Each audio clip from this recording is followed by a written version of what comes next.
नमस्कार देवियों और सज्जनों, व्यालोक वाणी में आप सभी का स्वागत है। और आज हम फिर लेकर आए हैं बंगाल की टटका खबर। लेकिन दर्शकों श्रोताओं, आज चुनाव की बात नहीं करेंगे, राजनीति की बात नहीं करेंगे।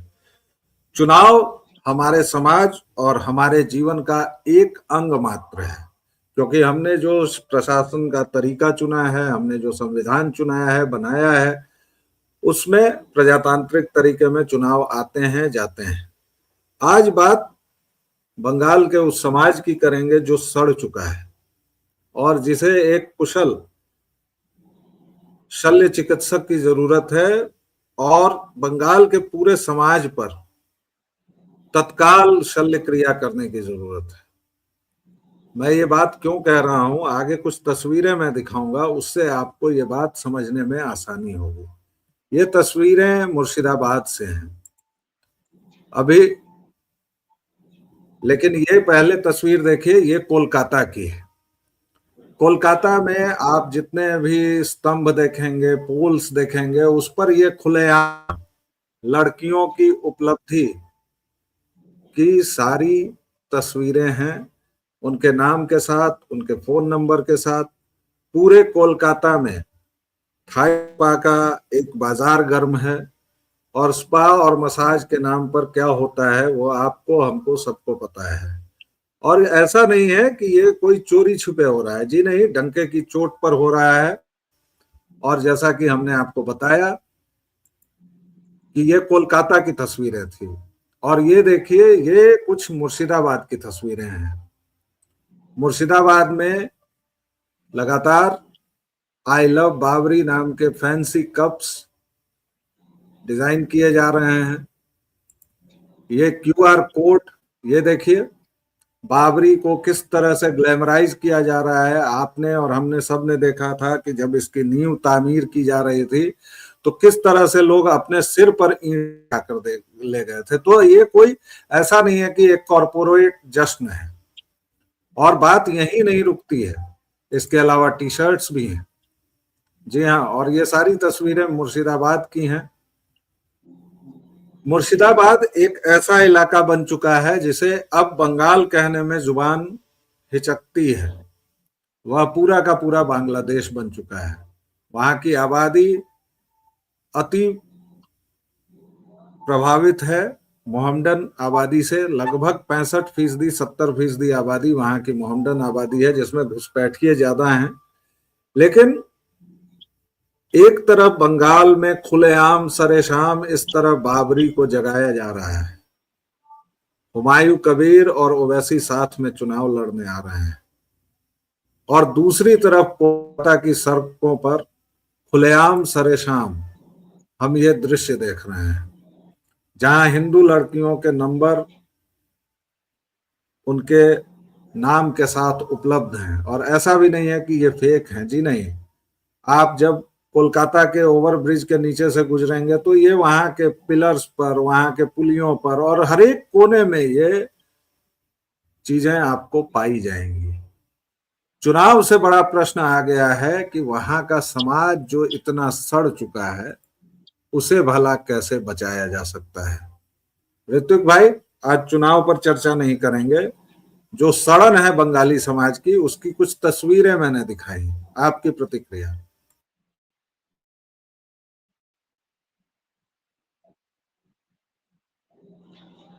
वैलोक भाई, सबसे पहले आपको और आपके प्यारे प्यारे दर्शकों को, और क्या कहते हैं, और सभी को सबसे पहले जय श्री राम, हर हर महादेव, वंदे मातरम। और क्योंकि नवरात्रि चल रही तो जय मां काली। आपने जो तस्वीर दिखाई है, ये कोई ये अपने आप में पहला केस नहीं है जो अब आपने दिखाई है। ये बहुत सालों से चल रहा है ऐसा। अच्छा, उसमें एक नाम हिंदू के साथ साथ मुस्लिम्स का भी है, वो मैंने अभी देखा। तो ये पहला मौका नहीं है यार, ये क्या वन ऑफ इंसिडेंट्स नहीं है, ये बहुत सालों से वहां पे चल रहा है। जैसे मैं ऑफ कैमरा बात कर रहा था आपसे कि वहां पर किस तरह से एलीट और अच्छे घराने के भी जो बच्चे बच्चियां हैं, they are being forced into, या they are मतलब उनको उस तरह से क्या बोलूं, इस तरह के धंधों में उनको फोर्स भी किया जा रहा है, लियोर भी किया जा रहा है, टेम्प्ट भी किया जा रहा है, इजी मनी है, तो इस वजह से ये लोग उसमें जा रहे हैं या जा रहे हैं। तो ये मेरी आंखों देखी है। मैं चूंकि केडी स्ट्रीट में रहता था, उसके पीछे ही पार्क स्ट्रीट था, और एक से बढ़कर एक रेस्टोरेंट्स और एक से बढ़कर एक होटल्स थे, तो वहां पर मैं देखता था वॉकिंग टॉकिंग ब्रॉथल्स है वहां। क्या कर सकते हैं इन डिफैक्टो, ये पॉलिटिकल नहीं है। कोई भी पार्टी की सरकार आ जाए, बंगाल को आप तभी बचा सकते हो when you have couple of धुरंधर्स इन योर रैंक्स। यानी मेरा मेरा कहने का मतलब ये है, जो वो लोग कहते हैं ना पाकिस्तानी नामालूम अफराद, यानी unknown, you need unknown. From Malda to Murshidabad, from Murshidabad to Khulna, Pabna, Mymensingh, राजशाही, वहां तक जा सके, और वो आपको करना ही पड़ेगा। और ऐसा नहीं है कि हमारे गृह मंत्रालय के पास इसकी रिपोर्ट नहीं है, डेफिनेटली है, इसलिए कुछ सोचा गया उसके बारे में। और ये आज का है। 1994-95 में जो वहां के गवर्नर हुआ करते, टीवी राजेश्वर शायद से नाम था उनका, टीवी राजेश ऐसा कुछ नाम, उन्होंने उस वक्त कहा था कि बहुत ही त्वरित गति से बंगाल की डेमोग्राफी बदल रही है और बंगाल में जो सनातन परंपरा है उसका स्खलन हो रहा है। कब कहा था? 1994 में, 1994 में, आज से 32 साल। उनकी किताब भी है, लोगों उनकी किताब भी पढ़नी चाहिए, वो गवर्नर थे, तो उनकी किताब पढ़े लोग, जो उन्होंने उस वक्त लिखा था ये इन्फिल्ट्रेशन पे, या जो मतलब घुसपैठ हो रही है उस पे, और किस तरह से जो अंदर खाने जो लोग बैठे हैं, जैसे वो बाबू मुंशी बैठे हैं, वो राशन कार्ड वार्ड बनाने वाले लोग, वो कैसे 2-2 हजार 3-3 हजार रुपए में इनको मतलब राशन कार्ड भी दे देते हैं, जमीन का पट्टा दिला देते हैं। भाई साहब, ये तो मेरी खुद आंखों देखी हुई है सुंदरबन में। तो बाद में वहां के लोगों ने, क्योंकि गांव वाले ज्यादा जागृत होते हैं ना, ये पढ़े लिखे लोगों से ज्यादा जागृत, मैं आपको बता रहा हूं, इस देश में सरकार बनवाने के पीछे, मोदी सरकार को बनाने के पीछे गरीबों का सबसे बड़ा हाथ है। वो आप हमारी तरह, आपकी तरह इतने एजुकेटेड नहीं है, लेकिन उनको पता है कि इसके उनके देश के लिए क्या सही है। तो उन लोगों ने विरोध किया, तब जाके इन घुसपैठियों को भगाया गया।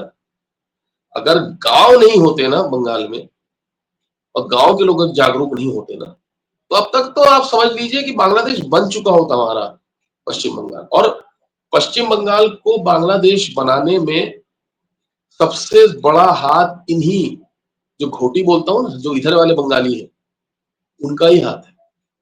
वो चाहते हैं, उनकी अपनी लालच, उनके अपने स्वार्थ, उनके अपने मफाद, और कुछ तो बहुत सारे लोग ऐसे हैं जो बेचारे बहुत सताए हुए हैं, अत्याचार, चुप रहते हैं। लेकिन अब जो है, चुप रहने से काम नहीं चलेगा ना, अब तो आवाज उठानी पड़ेगी, क्योंकि किसी की भी सरकार आ जाए, मैं बार बार ये बात कहता हूं, किसी की भी सरकार आ जाए, आपने शल्य क्रिया का, जब तक आप वहां पर कायदे से धुरंधर नहीं घुमाओगे, वहां के समाज की मतलब, भाई पुरुलिया आर्म्स ड्रॉपिंग हो चुकी है वहां पर। हम ज्यादा दूर 30 साल पहले ही हुई थी, बबलू श्रीवास्तव का नाम आया था पुरुलिया में। क्यों हुई थी? किस तरह के हथियार ड्रॉप हुए थे वहां पर? एयर ड्रॉपिंग हुई थी उनकी। क्या हथियार थे वो? उस जमाने में AK-47 और ये सब चीजें मिली थी। बंगाल हमेशा से ही वॉलेटाइल रहा है व्यालोक भाई, आफ्टर 1946। अब पानी सर से ऊपर नहीं, पानी बहुत ऊपर जा चुका है। Heads must roll, heads must roll. और अब जो है गृह मंत्रालय को और इस देश की मतलब जो सरकार में जो आला कमान में बैठे हैं, उन लोगों को कुछ ना कुछ करना पड़ेगा, वरना वही है, बंगाल ग्रेटर बांग्लादेश बनने में ज्यादा टाइम लगेगा। जी,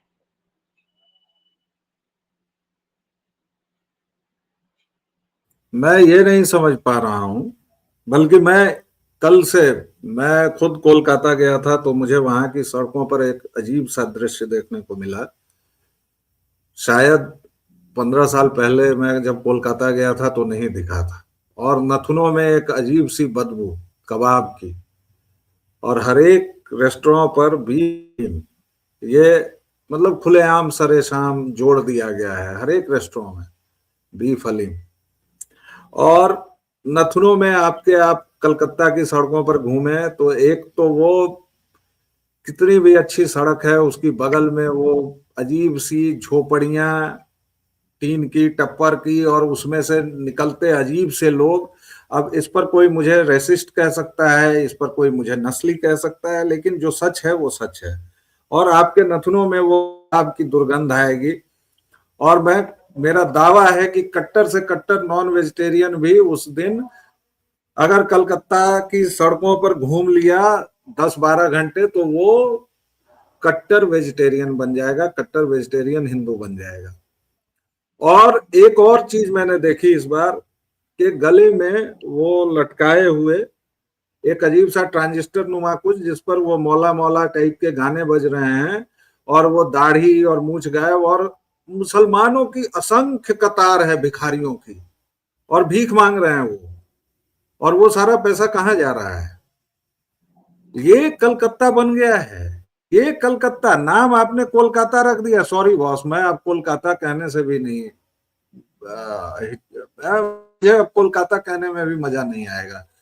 और आपने ममता बानो को दे दिया कम्युनिस्टों से। मतलब ये तो वही हुआ कि कड़ाही, आग से निकले और कड़ाही में गए, कड़ाही से निकले आग में गए।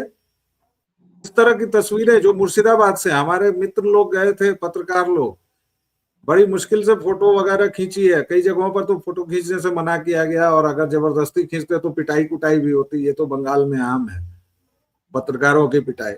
लेकिन ये जो तस्वीरें भेजी हैं, ये खुलेआम सरेशाम। और उस पर महुआ मोइत्रा का बयान देखिए, ममता बानो का बयान देखिए। बंगाल तो गया, चुनाव की तो अब बात ही नहीं रही साहब। ये कौन सा समाज बना है? और ये अफीम खा के कौन लोग सोए पड़े हैं कि हमार प्रभु दो बंगाल, हमार रविंद्रो संगीत। हट, बंगालियों तुमको शर्म नहीं आती? एक जर्रा शर्म नहीं है? किसके वंशज हो तुम? किसी जिहादी के वंशज नहीं थे भाई। तुम विवेकानंद की औलाद हो, तुम सुभाष बाबू की औलाद हो, तुम प्रफुल्ल की औलाद हो, तुम बाघा जतीन की औलाद हो। कितने नाम लूं मैं, रामकृष्ण परमहंस। और उन लोगों को तुमने क्रिश्चियन बना दिया। रामकृष्ण मिशन क्रिश्चियन हो गया है। क्या कर दिया है बंगाल का? तो ये चुनाव की तो बात ही नहीं रही ऋतिक भाई। मैं बार बार जो कह रहा हूं, मुझे कल ये तस्वीरें मिली और कुछ पत्रकार मित्रों ने भेजी। मैं कल से तो हिला हुआ हूं, फिर मुझे अपनी कोलकाता यात्रा याद आ गई। मैं 2 दिनों बाद कोलकाता जाने वाला हूं फिर से, और मेरा मन खराब हो गया है कि ये क्या है। आपकी टिप्पणी जी। कोलकाता नहीं है, वो ढाका है।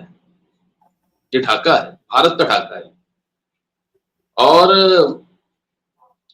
स्वामी विवेकानंद को लोग नहीं मानते हैं, वो मानते हैं कि उसके काजी नजरुल इस्लाम को, नजरुल को मानते हैं वो लोग, काजी को मानते हैं, जो अंततोगत्वा जाकर ढाका में मरा था वो आदमी।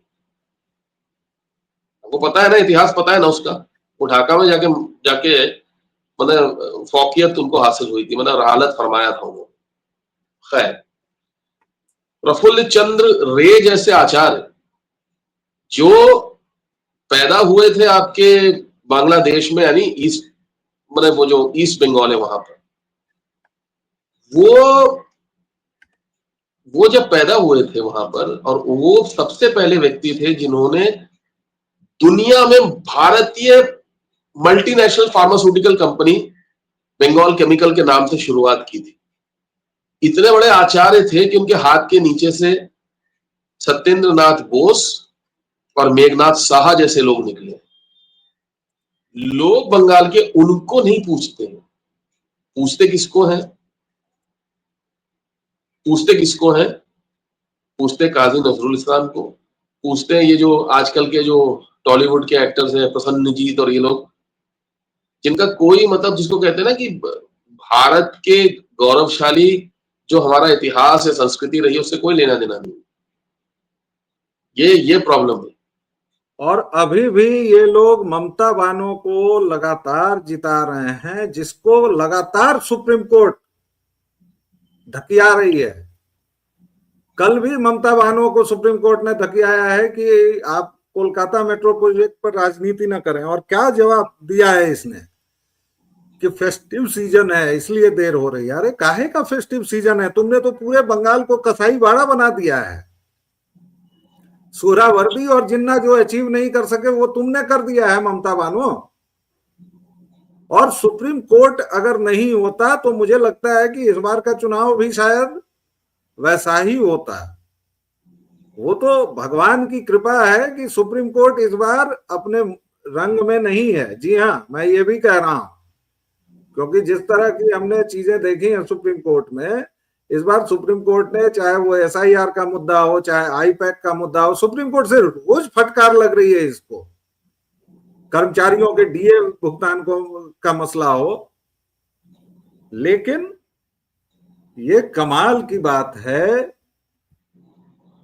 कि आज भी बंगाली ममता बानो को ही वोट देने पर आमादा हैं, उनको चुनने पर आमादा हैं। आखिरी सवाल पूछना चाहूंगा। देख, सामाजिक जागरण, सांस्कृतिक जागरण और उसका पहला चरण है चुनावी जागरण। क्योंकि आपने जो सत्ता का तरीका चुना है, जो चीजें चुनी हैं, उसमें आपको सबसे पहले सरकार बदलनी होगी।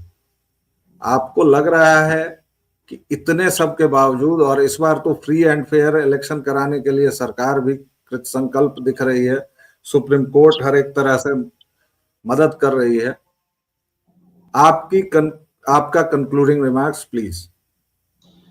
देखिए, एक चीज है, सुप्रीम कोर्ट को भी अब डर लग रहा है, क्योंकि पहली बार सुप्रीम कोर्ट के सर्वोच्च न्यायालय के मुख्य न्यायाधीश की पीठ पे बैठे हैं सूर्यकांत जी। ठीक है, उनकी अपनी कुछ बायसेस हो सकती है, लेकिन उनको भी डर लग रहा है कि कहीं अगर बंगाल का चुनाव अगर यहाँ वहां हो गया तो बंगाल हट जाएगा देश के मानचित्र से। ये पता है सुप्रीम कोर्ट, इसलिए जयमाला बागची हमेशा बंगाल की हेयरिंग में रहते हैं और बार बार कहते हैं हमको समझाने की कोशिश मत करो, हम जानते बंगाल की। वो है ना गालिब का शेर, हमको मालूम है जन्नत की हकीकत क्या है।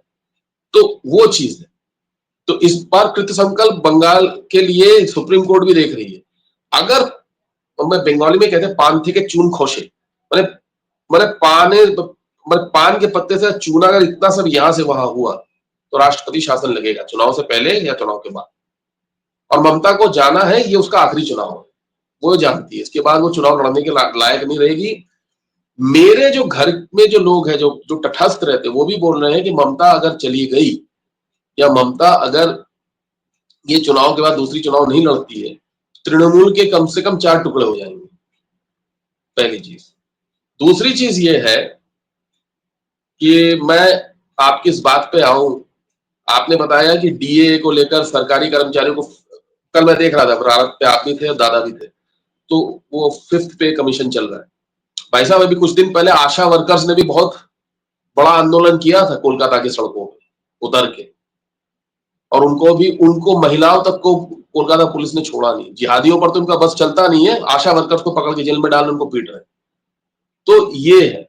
और दूसरी चीज, मेरी एक फ्रेंड है, स्पेन में रहती है, फेसबुक और इंस्टाग्राम पे मुझे फॉलो करती है, मैं भी म्यूचुअल फॉलो करता हूँ, डांसर है वो, कथक। तो मैंने कल धुरंधर देखी और धुरंधर के पोस्ट, तो मैंने वो किया कि धुरंधर revenge, I am loving it, ऐसे लिखा। मैं उनको सनातनी समझता था। उन्होंने क्या लिखा, ये धुरंधर 2 में मजा नहीं आया, और ये जो फिल्म है इसमें क्या कहते हैं, दीदी दीदी ये गाना खालिद का क्यों लगाया रणवीर सिंह के आते वक्त, और उसके बाद ये फिल्म बहुत ज्यादा एग्जैजरेटेड है, बहुत टेस्टोस्टेरोन है। मैंने उसी वक्त एक और फोटो लगाया इन लोगों को जलाने के लिए कि डार्लिंग डार्लिंग दिल क्यों तोड़ा, अगर धुरंधर से प्रॉब्लम है तो लगा लो बर्नौल थोड़ा पिछवाड़े में, ऐसा लिखा था। तो उसके बाद से इन लोगों ने उत्तर देना बंद कर दिया। मैं कल देखकर आया हूं ये फिल्म, यू नीड धुरंधर। आपको मूवी इस तरह की चाहिए नैरेटिव चलाने के लिए, और आपको कोलकाता और बंगाल में धुरंधर और अननोन चाहिए, क्योंकि पाकिस्तान से ज्यादा विकट स्थिति जो है वो बांग्लादेश से लगे हुए भारत की है। और आप ओवैसी जैसे इंसान पर भरोसा नहीं कर सकते। वो आदमी रजाकार है, वो आदमी गद्दार है। उस आदमी की और उसके पार्टी के लोग जो हैं उनकी अलीजियंस जो है भारत के लिए नहीं है। वो पहले भी इस तरह के काम कर चुके हैं। पता नहीं क्यों ऑपरेशन सिंदूर के वक्त इसको भेजा गया था, व्हाट वाज द स्ट्रेटजी। हालांकि मैं स्ट्रेटजी के ऊपर कोई क्वेश्चन मार्क नहीं करना चाहता हूँ, लेकिन ये आदमी और ये हुमायूं कबीर, और हुमायूं कबीर तो वैसे भी ममता बनर्जी का वरद हस्त प्राप्त है उसको। तो हिंदू भैया चेत जाओ, क्योंकि अगर तो आपने दर्शकों सरकार बदल श्रोताओं, भी दी तो भी देखिए ये बात दर्शकों अब चुनाव की रह ही नहीं गई है। मैं बार बार यही बात कह रहा हूं, ऋत्विक भी यही बात कहते हैं, हमारी चिंता चुनाव है ही नहीं। आप अगर बीजेपी की सरकार ले आए, आप अगर कम्युनिस्टों को ले आए और आपका रवैया अगर यही रहेगा, इसी तरह सरेशाम आप पूरे कोलकाता को, मैं एक विवादित वाक्य बोलने जा रहा हूं, जिस तरह आपने पूरे कलकत्ता को ब्रोथल बना दिया है, वेश्यालय बना दिया है, अगर वही कंटिन्यू रहता है, जिस तरह से खुलेआम बाबरी, आई लव बाबरी के टी शर्ट्स और तमाम चीजें बिक रही हैं, अगर वो जारी रहता है तो सरकार कोई भी आए, बंगालियों का समूल नाश अगले 5 वर्षों में तय है। ममता बानो आएंगी तो 2 वर्ष में, और अगर कोई दूसरी सरकार आई और आप नहीं बदले, सामाजिक जन जागरण का पहला चरण है कि इस सरकार को, इस जिहादी सरकार को, इस राक्षसी सरकार को बदलिए और उसके बाद आगे की यात्रा तय कीजिए। अगर आपको हमारा वीडियो तनिक भी काम लायक लगा हो तो प्लीज इसे आगे बढ़ाइएगा। व्यालोक वाणी पर आप अपना स्नेह जिस तरह बरसा रहे हैं मुझे बड़ा अच्छा लगता है, तो प्लीज उस स्नेह को कायम रखें, उस स्नेह को रहें। हमें आपकी स्नेह वर्षा में भीगना बड़ा अच्छा लगता है। अभी एक विराम, फिर मिलेंगे बंगाल की टटका खबर और अन्य वीडियोस के साथ। तब तक के लिए जय जय सिया राम।